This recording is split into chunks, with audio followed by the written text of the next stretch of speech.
প্রিয় গফরগাঁও পাগলার সম্মানিত ভোটার ভাই বোনেরা, আসসালামু আলাইকুম।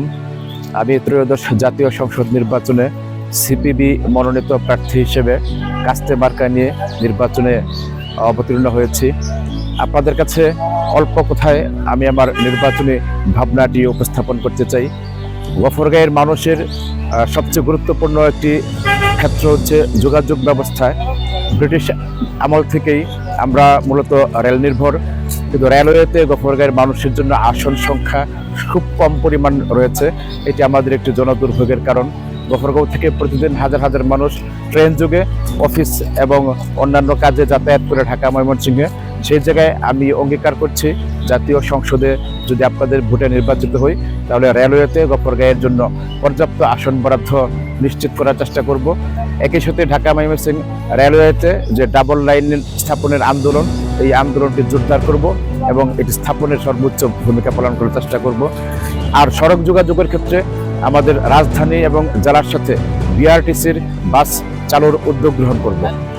অন্যদিকে আমাদের শিক্ষা ক্ষেত্রে একটি বড় সংকট হচ্ছে, গফরগাঁও পৌর এলাকার মধ্যে দুটি সরকারি হাই স্কুল বা একটি সরকারি কলেজ থাকলেও গফরগাঁয়ের আরেকটি বৃহৎ অঞ্চল দক্ষিণাঞ্চলে আমাদের কোনো সরকারি প্রতিষ্ঠান নেই।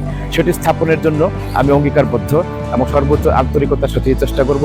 আর হচ্ছে আমাদের গফরগাঁও পৌর এলাকার ভিতরে মাধ্যমিক স্কুলের একটি সংকট আছে, মাত্র 3টি স্কুল, সেখানে আমাদের শিক্ষার্থীদের ভর্তি সংকুলান হচ্ছে না। এই জায়গায় একটি মানসম্পন্ন এমপিওভুক্ত শিক্ষা প্রতিষ্ঠান স্থাপনের সর্বোচ্চ উদ্যোগ গ্রহণ করব। আর আমাদের প্রাথমিক শিক্ষার ক্ষেত্রে প্রত্যেকটি গ্রাম এবং জনসংখ্যার অনুপাতে আমাদের প্রাথমিক স্কুল স্থাপন এবং সেই স্কুলগুলোতে যেন মানসম্পন্ন শিক্ষা হয়, সেই তদারকিটি নিশ্চিত করার একটি উদ্যোগ গ্রহণ করব। এছাড়া আমাদের স্বাস্থ্য খাতে দেখা যাচ্ছে আমাদের উপজেলা স্বাস্থ্য কমপ্লেক্সে পর্যাপ্ত চিকিৎসক এবং চিকিৎসা সরঞ্জামাদির একটি অভাব থাকে।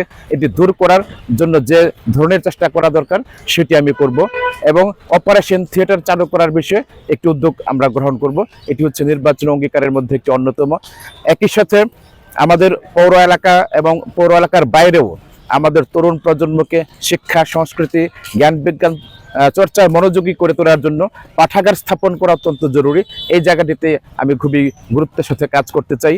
আমাদের পৌরসভার যে পয় নিষ্কাশন ব্যবস্থাপনা, আমাদের পৌরসভার ভেতরে যে বর্জ্য ব্যবস্থাপনা, এটি খুবই অপ্রতুল। এই জায়গাটিকে আধুনিক এবং স্বাস্থ্যকর পরিবেশ বান্ধব হিসেবে গড়ে তুলতে চাই। এই কয়েকটি বিষয়ে আমি আপনাদের সামনে উপস্থাপন করলাম। এই বিষয়গুলোকে নিয়ে আমরা জাতীয় সংসদে কথা বলতে চাই। সংশ্লিষ্ট মন্ত্রণালয়ের মাধ্যমে আমরা চাই গফরগাঁওকে একটি আধুনিক, একটি উন্নত সমৃদ্ধশালী জনপদ হিসেবে গড়ে তুলতে। সেই জায়গায় আপনাদের সকলের সহযোগিতা চাই। কাস্তে মার্কায় ভোট দিয়ে আপনারা আমাকে জাতীয় সংসদে প্রবেশ করার সুযোগ করে দিবেন এবং এই কথাগুলো জোরালো কণ্ঠে উপস্থাপন করার সুযোগ করে দিবেন। সবাইকে ধন্যবাদ। আসসালামু আলাইকুম।